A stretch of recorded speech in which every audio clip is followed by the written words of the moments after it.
Good morning and welcome to today's class in the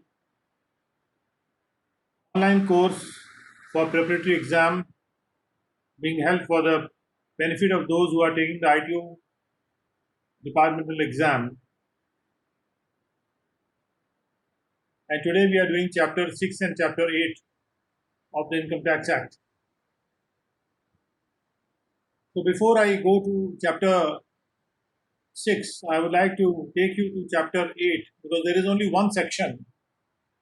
chapter 8 में केवल एक ही section है और इस सेक्शन का मतलब काफ़ी नज़दीकी से चैप्टर 6 के साथ भी है, इसलिए उसको पढ़ लेना उचित होगा।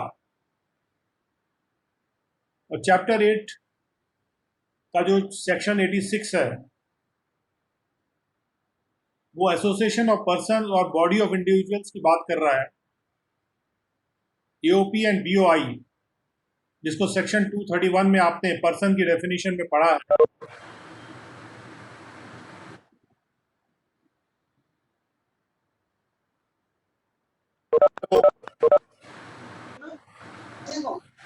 नमक है? नमक कहाँ है? नमक तो चीज भारी रखी है।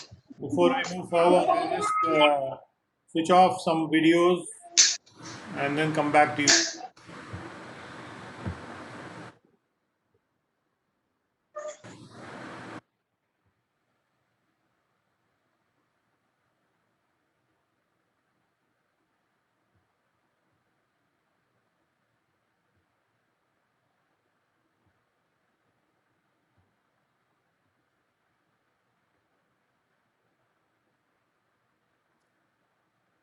Now, section 86 talks about association of persons. Association of persons यानी कई persons जो 231 में कई जो persons defined है वो persons मिल के भी एक association बना सकते हैं। और जहाँ तक body of individuals है वो कई individuals एक मिल के एक body बना सकते हैं। तो association of persons और body of individuals में basic फर्क जो ये है कि बॉडी ऑफ इंडिविजुअल्स में केवल इंडिविजुअल्स ही उस बॉडी को बना रहे हैं, लेकिन एसोसिएशन ऑफ पर्संस में सारे के सारे टाइप के पर्संस हो सकते हैं जो मिलके उस एसोसिएशन को बना रहे हैं। जैसे कंपनी भी हो सकती है, फर्म भी हो सकती है।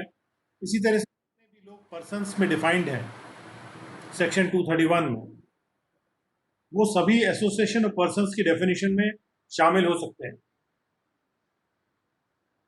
अब सेक्शन 86 ये कहता है कि where the assessee is a member of an AOP, जहां पर असेसी एक एओपी का मेंबर है, एओपी का मेंबर है यानी कि वो एक पर्सन है जो कि उस एसोसिएशन का मेंबर है, या वो मेंबर है किसी बीओआई का, या तो वो एओपी का मेंबर है या फिर किसी बीओआई का मेंबर है, बस वो कंपनी नहीं है, अदर देन ए कंपनी और ए कोऑपरेटिव सोसाइटी और a society registered under the Societies Registration Act. Company, cooperative society और सोसाइटी रजिस्ट्रेशन एक्ट में जो सोसाइटी रजिस्टर होती हैं उनको छोड़ते हुए यदि कोई और पर्सन है या कोई और इंडिविजुअल है जो कि किसी बॉडी ऑफ इंडिविजुअल का या किसी एसोसिएशन ऑफ पर्सन का पार्ट है, या वो किसी और कोई और सोसाइटी है, चाहे वो किसी और एक्ट में रजिस्टर्ड है, under any law corresponding to that act, यानी सोसाइटी रजिस्ट्रेशन एक्ट के करस्पॉन्डिंग, यानी वैसे ही मुझसे मिलती जुलती अगर कोई और अधिनियम है जो कि इन फोर्स है in any part of India, Bharat के किसी पार्ट में फोर्स में है, अगर कोई भी ऐसा एक्ट जो कि सोसाइटी रजिस्ट्रेशन एक्ट होता है और उसके तहत भी अगर कोई सोसाइटी है उसको शामिल ना करते हुए, क्योंकि कंपनी के केस में टैक्सेशन दूसरे ढंग से होता है और कोऑपरेटिव सोसाइटी के केस में टैक्सेशन दूसरे ढंग से होता है। सोसाइटीज़ जो होती हैं नॉर्मली वो कोई चैरिटेबल वर्क करती हैं तो उनका टैक्सेशन उसके हिसाब से होता है। लेकिन जो दूसरे पर्सन्स हैं, जो कंपनी नहीं है, जो कोऑपरेटिव सोसाइटी नहीं है, और ऐसा पर्सन जो सोसाइटी रजिस्ट्रेशन एक्ट में भी रजिस्टर्ड सोसाइटी नहीं है, या किसी और करस्पॉन्डिंग एक्ट में भी रजिस्टर्ड सोसाइटी नहीं है, जैसे हाउसिंग कोऑपरेटिव सोसाइटी एक्ट का रजिस्ट्रेशन भी हो सकता है, वो भी नहीं है, तो ऐसे असेसी के लिए income tax shall not be payable bye assessee in respect of his share in the income of the AOP और द बीओआई। उस एओपी या उस बीओआई में जो भी उसका शेयर है, उस शेयर के रिस्पेक्ट में इनकम टैक्स उसके द्वारा पेएबल, उस मेंबर के द्वारा पेएबल नहीं होगा। अब ये जो सेक्शन है ये शेयर ऑफ मेंबर की ही बात कर रहा है कि शेयर क्या होगा उसका। शेयर की बात करते हुए ये सेक्शन बता रहा है कि जो भी बीओआई या एओपी के मेंबर्स हैं, अगर वो कंपनी कोऑपरेटिव सोसाइटी या सोसाइटी नहीं है, तो उनको अपने शेयर पे इनकम टैक्स नहीं देना होगा, दे होगा इन रिस्पेक्ट ऑफ हिज शेयर, अपने शेयर के रिस्पेक्ट में, जो कि कंप्यूट होगा, computed in the manner provided in section 67A। यानी सेक्शन 67A में तो तरीका दिया हुआ है कंप्यूटेशन का शेयर के, यानी शेयर ऑफ इनकम के कंप्यूटेशन का तरीका दिया हुआ 67A में। और 67A जो है वो चैप्टर 6 का इनिशियल सेक्शन है। Chapter 6 starts with section 65, and then section 67A is one of the initial sections जहां पे कोई भी अगर मेंबर है किसी भी बीओआई या एओपी का, उसका शेयर कैसे कंप्यूट करना है उसका तरीका दिया हुआ। और चैप्टर 8 में कहा जा रहा है कि उसका टैक्सेशन किस तरह से होगा। तो यहाँ पे चूंकि इन्होंने सेक्शन 67A पे हमको रेफर कर दिया, let us go first and see कि सेक्शन 67A में किस प्रकार से किसी बीओआई के या एओपी के मेंबर का की इनकम का कंप्यूटेशन होता है। तो let us go to section 67A। Section 67A is part of chapter 6 of the Income Tax Act, and it gives you the method of computing a member's share। यहाँ income compute नहीं की जा रही है, यहाँ पे मेंबर शेयर कंप्यूट किया जा रहा है कि एओपी या बीओआई की इनकम में उस मेंबर का शेयर क्या है और उसको कैसे कंप्यूट करना है। और कंप्यूट क्यों करना है शेयर? क्योंकि हमको टोटल इनकम कंप्यूट करनी है किसी भी एसएससी की। So in computing the total income of an SSC, किसी भी एसएससी की टोटल इनकम को कंप्यूट करने में, who is a member of an AOP और ए बीओआई, जो कि किसी एओपी या बीओआई का मेंबर है, wherein the shares of the members are determinate, जहां पे जो मेंबर्स के शेयर हैं इनकम में एओपी और बीओआई के, वो तय करने योग्य हैं या तय किए जा सकते हैं। डिटर्मिनेट है यानी पहले से तय है उनको कितना शेयर मिलेगा। अब मेंबर का शेयर हम कंप्यूट कर रहे हैं टोटल इनकम को कंप्यूट करने के लिए। टोटल इनकम को कंप्यूट करने के लिए हम कह रहे हैं कि जो असेसी जो कि एक मेंबर है एओपी और बीओआई का, उसमें उसका जो शेयर है अगर डिटर्मिनेट है, पहली कंडीशन तो ये कि अगर डिटर्मिनेट है तो क्या होता है, अगर उसके डिटर्मिन किए जा सकते हैं परसेंटेज उसका जो शेयर है प्रॉफिट्स में या इनकम में उस एओपी और बीओआई के, तो क्या व्यवस्था बनती है, और अगर डिटर्मिन नहीं किए जा सकते हैं तो क्या व्यवस्था बनती है। ये दो अलग अलग व्यवस्थाएं बनती है टैक्सेशन के संबंध में, एओपी और बीओआई के टैक्सेशन के संबंध। तो जो सबसे पहला बात यह आती है कि shares of the members are determinate. अगर shares of the member determinate हैं, यानी डिटर्मिनेट का मतलब यह है कि जो शेयर पता लगाए जा सकते हैं आसानी से कि कितना शेयर है, क्योंकि पहले से वो तय है। एंड नोन, डिटर्मिनेट भी है और उसकी जानकारी भी है। अदर देन ए कंपनी और ए कोऑपरेटिव सोसाइटी और society registered under society registration act और अंडर एनी लॉ। बस 1 मिनट के लिए आप कुछ देर के लिए या इस लेक्चर के लिए आप कंपनी, कोऑपरेटिव सोसाइटी और बाकी जो सोसाइटीज हैं उनको बाहर रख दीजिए, उनके बारे में चर्चा नहीं हो रही है। तो चर्चा किसके बारे में हो रही है? चर्चा ये हो रही है कि एओपी और बीओआई की इनकम को कैसे कंप्यूट किया जाएगा, उसकी इनकम टैक्स कैसे होगी, उसके मेंबर्स की इनकम कैसे टैक्स होगी। चर्चा इस विषय में हो रही है और उस चर्चा में ये इम्पॉर्टेंट है सबसे पहले कि हम कंपनीज और सोसाइटीज को बाहर रखें, क्योंकि उनकी व्यवस्था दूसरी है। क्योंकि एसोसिएशन ऑफ पर्सन्स में हम कहते हैं कि कोई भी पर्सन उसका एसोसिएशन में हो सकता है, लेकिन जहाँ पे वो कंपनी या कोऑपरेटिव सोसाइटी है हम उसकी बात नहीं कर रहे, क्योंकि वहाँ पे टैक्सेशन दूसरे ढंग से होगा। लेकिन हम बात कर रहे हैं कि एओपी के जो दूसरे मेंबर हैं या बीओआई के जो दूसरे मेंबर हैं उनका टैक्सेशन कैसे होगा वीजा वी एओपी और बीओआई के टैक्सेशन की। तो जहां ये बात आ रही है तो हम तय कर रहे हैं कि टोटल इनकम को कंप्यूट करने के लिए किसी भी एसएससी की, जो कि एक मेंबर है एक एओपी या बीओआई में, जहां पर उसका शेयर जो है डिटर्मिनेट है और नोन है, whether the net result of the computation of the total income of such association or body is a profit or loss, his share, whether a net profit or net loss, shall be computed as follows. उस association of persons या उस body of individuals की total income का अगर net result भले ही profit हो या भले ही लॉस हो, जो उस शेयर का जो शेयर है वो चाहे वो नेट प्रॉफिट हो चाहे वो नेट लॉस हो, वो कंप्यूट इस प्रकार से ही होगा।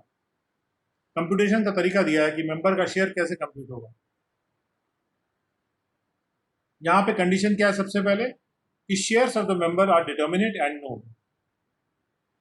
सो if the share is determinate and is known also, वो तय है और जाना गया भी है,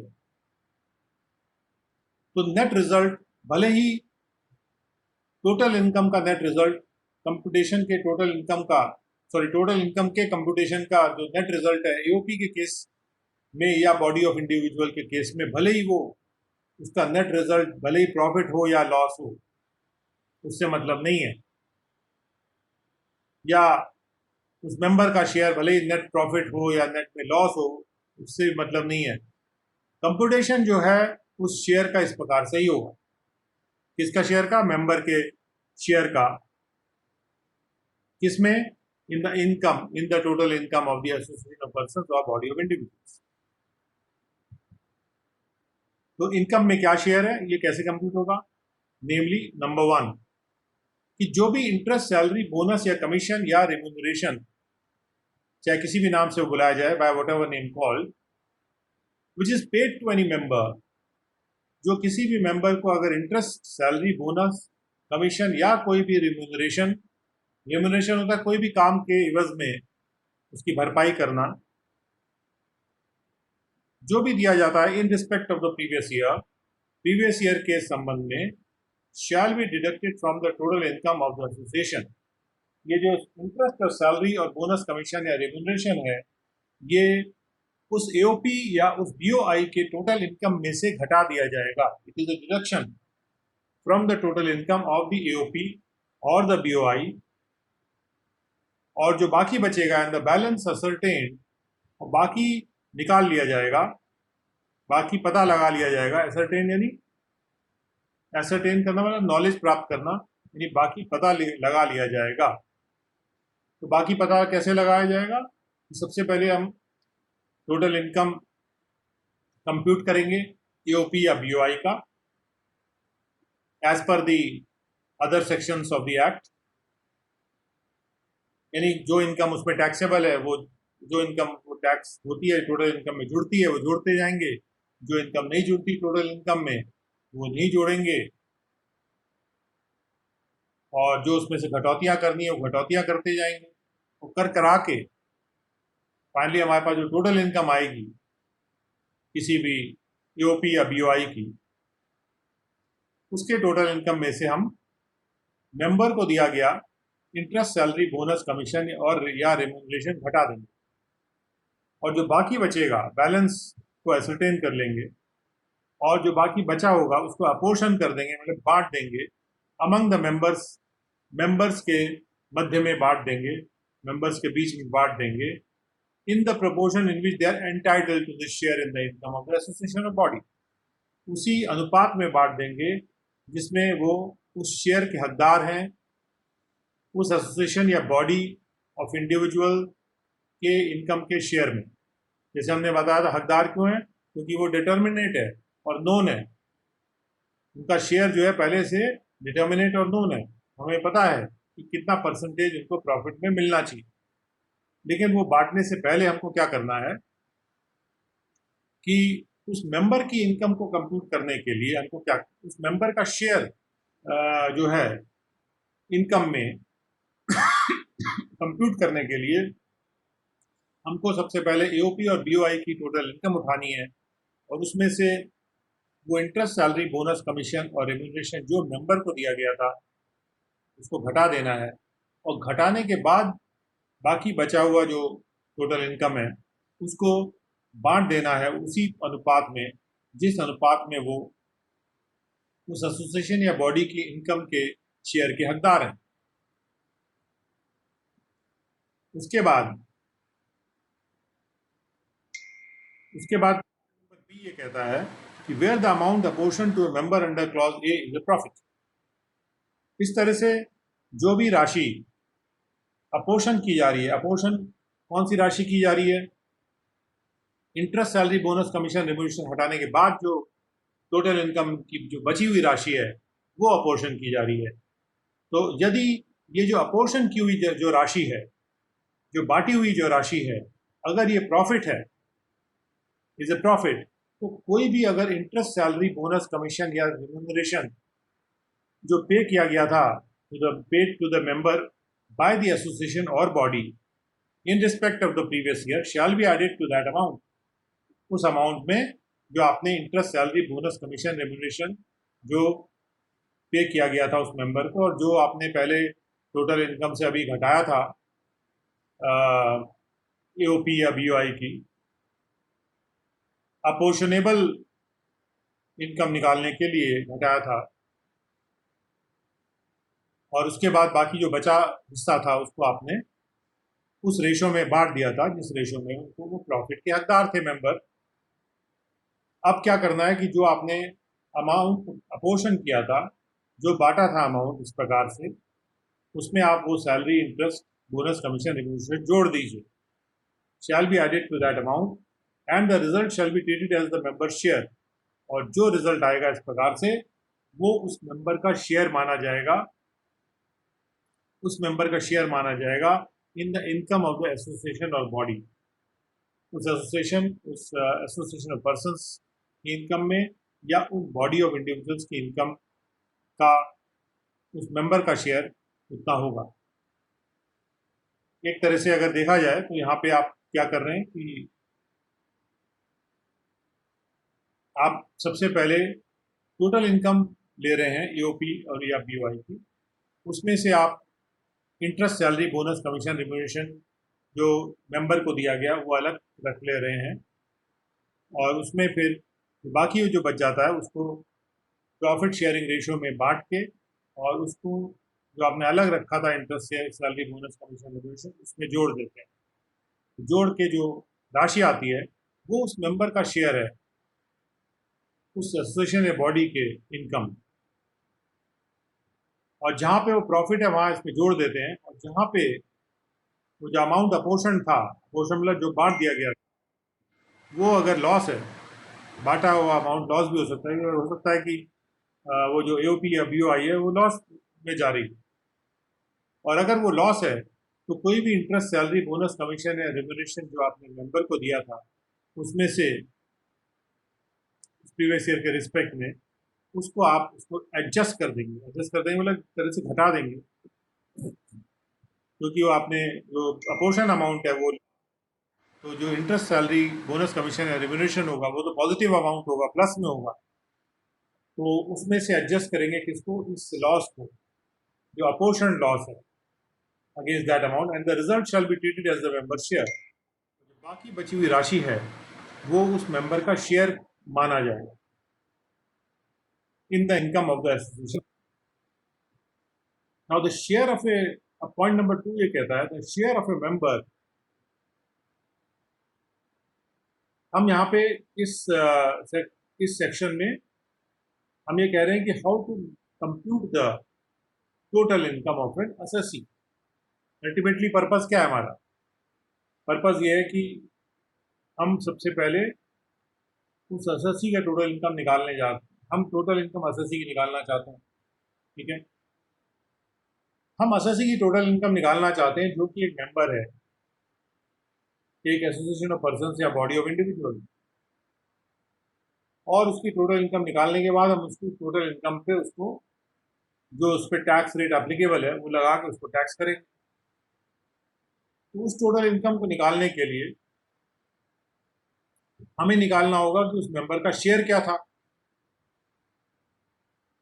क्या उस एओपी या मेंबर या उस एओपी या बॉडी ऑफ इंडिविजुअल्स के इनकम में उसका क्या शेयर था। तो वो पहले शेयर निकालेंगे, और शेयर निकालने के बाद हम उस एसएससी के टोटल इनकम को कंप्यूट करेंगे। और ये करने के लिए, क्योंकि हमको शेयर चाहिए, तो शेयर निकालने के लिए हम क्या करेंगे कि हम टोटल इनकम लेंगे एओपी और बीओआई की, जिसमें वो मेंबर है, और उसमें से अगर उस मेंबर को interest, salary, bonus, commission, remuneration जो भी दिया गया वो घटा देंगे, और इस घटाई हुई राशि के बाद जो बच जाएगी राशि उसको हम प्रॉफिट शेयरिंग रेशियो में बांट देंगे। प्रॉफिट शेयरिंग रेशियो में बांटने के बाद जो बटी हुई राशि है उसमें वो बोनस, कमीशन, रेम्यूनरेशन जोड़ देंगे, अगर ये बटी हुई राशि प्रॉफिट था। और जोड़ने के बाद जो राशि आएगी वो शेयर होगा इनकम में उस एसोसिएशन या बॉडी की, उस मेंबर का, और अगर वो लॉस होगा तो उसमें से घटा देंगे। और जहां पर ये amount apportion to member loss है वो घटा देंगे। और उसके बाद 2 में लिखा हुआ है कि the share of a member in the income और loss of the association of body. AOP या बीओआई का अगर इनकम हुआ है चाहे लॉस हुआ, उसमें मेंबर का क्या शेयर है एज कंप्यूटेड अंडर सबसेक्शन 1। अब हमने उसको कंप्यूट कर लिया, मेंबर का शेयर हमने कंप्यूट कर दिया, and it shall for the purposes of assessment be apportion. और इस शेयर को हम फिर से अपोर्शन कर देंगे अलग अलग इनकम के हेड्स में। shall be apportioned under the various heads of income in the same manner in which the income or loss of the association or body has been determined। उसी मैनर में हम heads of income में बांट देंगे जिस तरह से हमने हेड्स ऑफ इनकम में उस एसोसिएशन या उस बॉडी ऑफ इंडिविजुअल्स के इनकम या लॉस को बांटा था। और उसी प्रकार से हम अब भी जो भी मेंबर का शेयर आया है, मेंबर के शेयर में वो सैलरी, इंटरेस्ट वगैरह भी है, तो अगर सैलरी है तो वो सैलरी हेड में चली जाएगी, इंटरेस्ट है तो इनकम फ्रॉम अदर सोर्सेज में चला जाएगा। ऐसे ही जो भी उसके बिजनेस एंड प्रोफेशन है तो बिजनेस एंड प्रोफेशन हेड में चला जाएगा। तो इस प्रकार से हमको हेड ऑफ इनकम में उस मेंबर के शेयर को बांट देना है। पहले तो हमको वो शेयर निकालना है, उसके बाद उस शेयर को हमको बांट देना है into various heads of income। So there are 2 apportionments happening here. One is the apportionment of the remaining income, या apportionment of the balance, जो कि बाद में असरटेन होता है इंटरेस्ट, सैलरी वगैरह माइनस करने के बाद। और दूसरा अपॉर्शनमेंट जो यहाँ पे हो रहा है that is the apportionment into the heads of income of the share of the member. अलग अलग हेड्स ऑफ इनकम में उसको अपोर्शन करते हैं, मतलब बांट देंगे। और उसके बाद अलग अलग हेड ऑफ इनकम में बांटने के बाद क्या होगा? सीधी सी बात है, टोटल इनकम निकालने के हेड ऑफ इनकम में जो जो अलग अलग हेड ऑफ इनकम में जो भी इनकम है वो जोड़नी होती है। अगर उसी मेंबर के पास दूसरे और भी इनकम्स हैं जो दूसरे किसी जगह से आ रहे हैं, तो वो भी अलग अलग हेड ऑफ इनकम में उसके पास होंगे पहले से, उनमें ये वाले जो इनकम आ रहे हैं ये जुड़ जाएंगे और कुल मिला के जो भी उसका हेड ऑफ इनकम में जोड़ के टैक्स टोटल इनकम बन जाएगी उस मेंबर की। Now any interest which is paid by a member on capital borrowed by him, अगर कोई भी मेंबर कोई लोन लेता है, कोई कैपिटल बोरो करता है, क्योंकि उसको उस एओपी या बीओआई में उसको निवेश करना है उस कैपिटल का, जैसे हर एक मेंबर का अपना अपना कैपिटल लेके आ सकता है एओपी में या बीओआई में, और कोई भी इंटरेस्ट अगर वो पे करता है, paid any interest which is paid by him by a member on the capital borrowed by him, payable word यहाँ यूज नहीं किया गया, इट्स नॉट दैट अभी पेएबल है तो वो बात नहीं है, paid basis. If any interest is paid by a member on a capital borrowed by him for the purpose of investment, अगर कैपिटल इसलिए बोरो किया गया था क्योंकि उसको इन्वेस्टमेंट करना था इन द एसोसिएशन और बॉडी, उस एसोसिएशन या बॉडी में, पर्पस का मतलब है कि प्रयोजन, कैपिटल बोरो करते वक्त वो क्या प्रयोजन मन में रख के वो कैपिटल को बोरो कर रहा है, that is the important point here. और उस पर अगर इंटरेस्ट उसने कुछ दिया है तो उस इंटरेस्ट को क्या करना है, in computing his share chargeable under head profits and gains of business,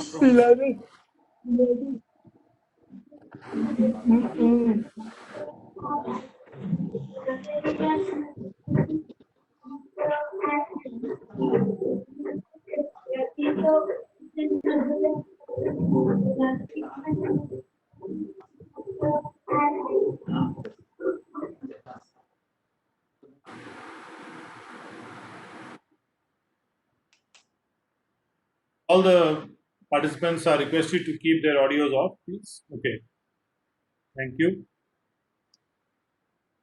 अब बात आ रही थी 67(3) तो 67(3) में कहा गया कि कोई भी इंटरेस्ट जो पे किया जाता है किसी मेंबर के द्वारा